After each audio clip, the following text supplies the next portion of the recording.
sih. Tadi Nisa dan Kak Anissa naik mobil Gol. Seru banget. Dan tadi ada mobil lewat lagi nyetel lagu ya Habibal Kolbi. Serina. Serius. Kita disediain red carpet kah? Yes. Bagaimana perasaan Anda? Wah. Oke. Ya. Yes. Alhamdulillah.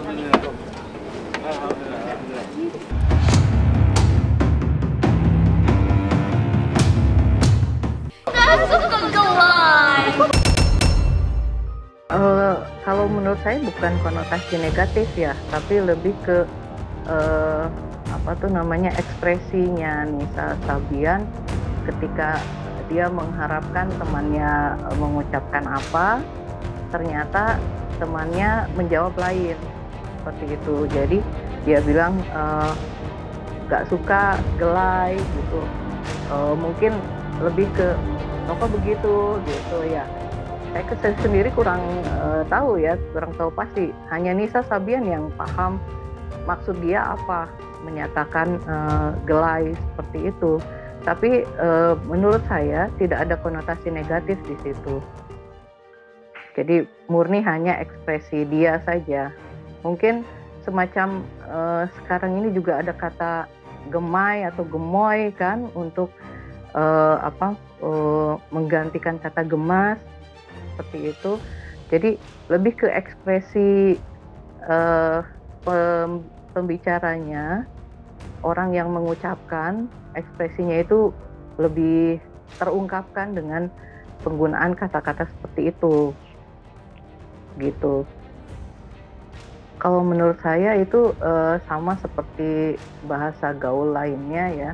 Jadi bahasa gaul ini bahasa yang diciptakan oleh kaum muda biasanya, kaum muda untuk mengungkapkan sesuatu yang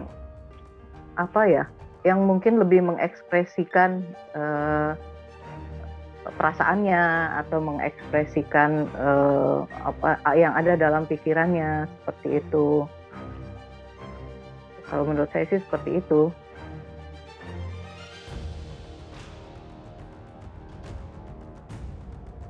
Tidak ada.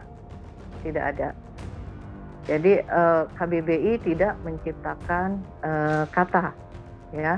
KBBI hanya merekam kata yang ada di masyarakat. Jadi masyarakat yang menciptakan, masyarakat yang mempopulerkan. Biasanya sih memang tokoh masyarakat yang mempopulerkan, lalu digunakan secara luas oleh masyarakat, baru kami rekam dalam KBBI. Seperti itu. Tapi juga tidak semua kata gaul, kosakata gaul kami masukkan ke dalam KBBI. Hanya yang betul-betul populer saja. Karena kosakata gaul itu cenderung hilang. Nanti pada era tertentu dia tidak digunakan lagi. Jadi tidak semua kata gaul kami masukkan. Ada kata alay. Alay dulu kan tahun 2000-an ya, tahun 2010-an itu muncul dan populer, alay masuk ke KBBI. Tapi kata anjay dari anjir itu tidak, karena memang kata itu kan konotasinya masih negatif menurut kami ya, karena anjir itu plesetan dari anjing. Jadi tidak kami masukkan karena kurang bagus lah itunya, konotasinya. Lalu ada kalau yang bahasa gaul yang lama itu ada bokap, nyokap, itu masuk juga ke KBBI. Jadi hanya kata-kata tertentu saja. Sekarang gimana sih, Alhamdulillah sehat. Jadi nggak ada yang mencurigakan lah. Dia enjoy aja. Jadi nggak ada yang mencurigakan. Dia enjoy aja. Dia di sini biasa kalau di rumah tuh kayaknya gatel pengennya lagu yang apa namanya banyak tek-tek vokal aja. Dia suka banyak belajar dari kurang dan lebihnya seperti. Kalau dia sih senyum-senyum aja, jadi nggak ada gitu. Sepertinya biasalah kayak gitu, nah kan begitu aja paling jawabannya. Sebagai orang tua kepada putrinya ya Umi selalu itu, awas jangan tinggalkan sholat, hindari hal-hal yang kurang pantas. Saya sudah anjurkan dari sana dulu klarifikasi. Kita juga mau doanya secepatnya lah, supaya ini orang tua siapa sih yang nggak mau cepat-cepat ini selesai reda, kemudian berangsur hilang, kemudian kita kumpul kembali dengan bersuper hati-hati kan begitu.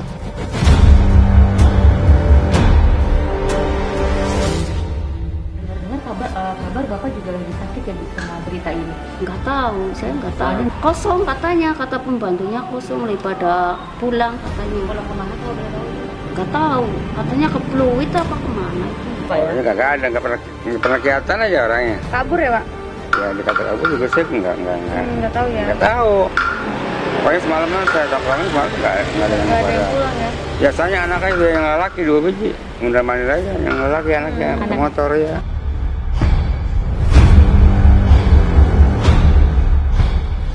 Kalau kita lihat di sini memang pasti ada alasan kenapa seseorang sampai nggak menceritakan apa yang menjadi pengalamannya. Biasanya kalau orang punya masalah kan rasanya pengen cerita, ya udah nggak tahan pengen cerita nih. Tapi kenapa dia sampai berniat untuk nutupin, pasti kan ada tujuan untuk menjaga perasaan dan bisa dikatakan menjaga nama baik lah, bisa dikatakan begitu. Jadi menjaga nama baik dari suaminya. Jadi dia benar-benar menjaga supaya apa yang mereka alami di dalam rumah tangga tuh nggak sampai keluar di media, apalagi dia tahu mungkin perempuan yang menjadi pasangan suaminya atau bisa dikatakan perempuan lain ini merupakan sosok yang cukup ada nama lah, public figure gitu. Jadi dia mungkin juga khawatir keluarganya pun terseret-seret ataupun anak terseret-seret, jadi pertimbangannya itu sangat banyak.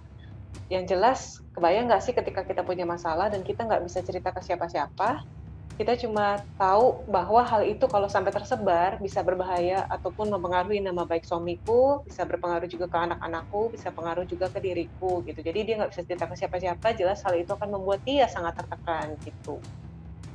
Secara emosional, lebih kepada rasa dikhianati, rasa kecewa, perasaan sedih dan tidak berharga, seakan-akan apa aku udah nggak cantik lagi, apa emang rasa sayangnya berubah, atau mungkin sebenarnya lebih kepada kenapa hakku sampai harus diberikan ke orang lain.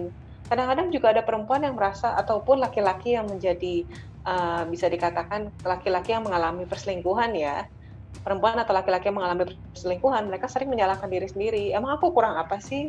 Kemarin-kemarin tuh kok melakukan apa sampai dikhianati seperti ini, begitu.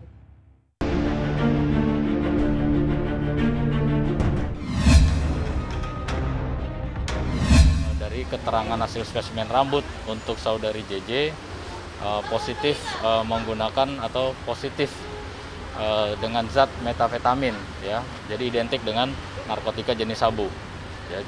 Oleh karenanya kita akan mengambil keterangan-keterangan lanjutan karena ada perbedaan keterangan sebelumnya dengan hasil spesimen rambut yang saat ini kita ketahui bersama positif dengan zat metafetamin. Kemungkinan saksi-saksi yang sudah kita sampaikan sebelumnya kemungkinan akan kami panggil kembali untuk memperoleh keterangan tambahan.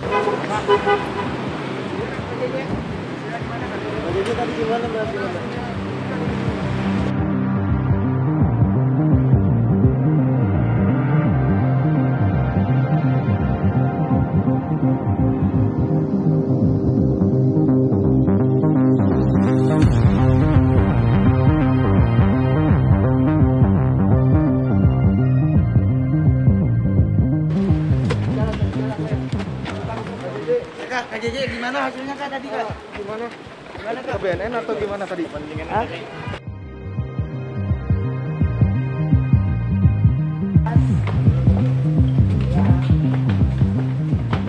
Makasih banyak, mau support aja, supportnya aja ya, makasih. No, I'm sorry, belum boleh komen apapun. Terima kasih. Ke BNN ya Kak ya? Ke BNN cek apa ini Kak kalau boleh tahu? Ya udah pasti udah tahu lah lebih. Belum tahu. Hasil SPM No, I'm sorry. Ada pengajuan asesmen ya Kak? mungkin minta doanya. ini jadinya kerehat. Baik, baik. Baik ya. Berarti tadi ada pengajuan asesmen ya, Kak? Iya. Jun, hari ini Oh, jenguk. mau jenguk nih. Ada. Jadi saya Bang Ajun. Bawain apa tadi Bang Ajun? Baju, makanan kesukaan. Keperluannya apa sih Bang Ajun? Kangen aja. Nah, kondisinya gimana sih? Baik, sehat. JJ. Mas, katanya kan bakal dipanggil juga untuk tes rambut juga, gimana Mas? Kalau itu saya serahkan sama penyidik semua. Tapi tadi cuman kangen-kangenan aja. Jadi tambah cantik, udah turun 4 kilo. Oh, turun 4 Turun kilo. berat badannya. Tapi sehat kok, sehat.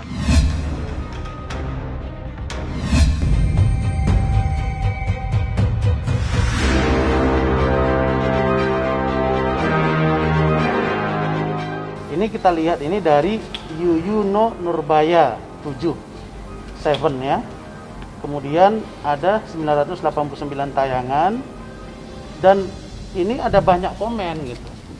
Nah, ini sudah diamati ya Bu ya. Diamati dan per hari ini kami akan amati juga.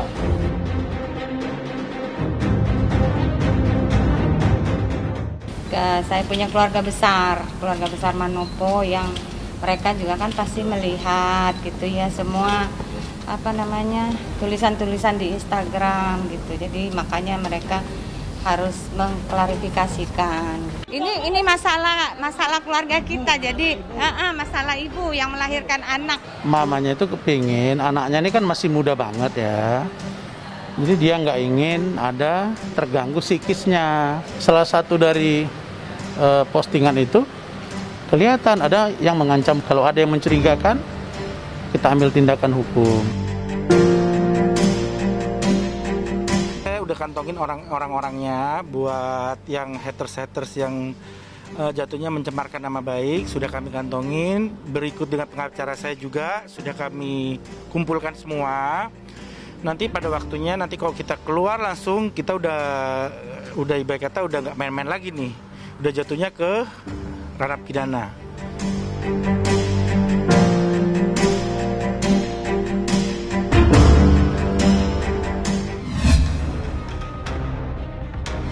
Ngapain ya? Numpang sholat di sini. Iya, ada apa nih? Doain ya, soalnya nggak tahu ya ini masjid terbesar di Asia Tenggara, kebanggaan Indonesia. Dan menurutku ini masjid keren banget. Dan ini masjid yang menggambarkan toleransi Indonesia gitu. Di sini masjid, di sana gereja bisa bersandingan. Jadi menurutku ini tempat yang sangat-sangat tepat kalau bikin sesuatu yang spesial di tempat ini. Acara sakral banget berarti ya? Ini acara sakral tuh kalau bisa dibikin tempat ini sih akan jadi the best day of my life. Tapi gimana? Dalam pengurusan sih, gimana izin-izinnya dan lain-lain. Yang pasti kan kenapa aku cari masjidnya gede, karena aku maunya social distance banget. Kalau masjidnya kecil kan akan dalam satu ruangan kecil, ngelingkup kecil. Dan nanti kalau aku bikin juga harus swipe dulu, harus jaga jarak, harus itu. Jadi butuh masjid yang lebarnya. Habis ini aku lihat masjid lain lagi nih. Nggak tahu ya, aku dari banyak orang juga ngasih saran Istiqlal, ada Atin, ada Kubah Mas, ada masjid apa lagi ya? Masjid Albina. Banyak masjid-masjid besar di Indonesia yang keren-keren. Cuman prioritas utamaku sih masih yang di depan ini. Berarti ini untuk antar sekaligus. Insyaallah. Oh, akad dulu. Ya. Kalau yang di GBK kemarin Bang Atta berapa gitu? Nah, itu kemarin sempat mikir juga. Makanya sebenarnya masih survei-survei semua sih ini. GBK tuh kan bisa ada lamaran, akad, ada resepsi 1, resepsi 2, resepsi 3. Jadi nggak tahu nih lokasi-lokasinya kan masih dicari semua. Yang pasti sih ini akad dulu sih.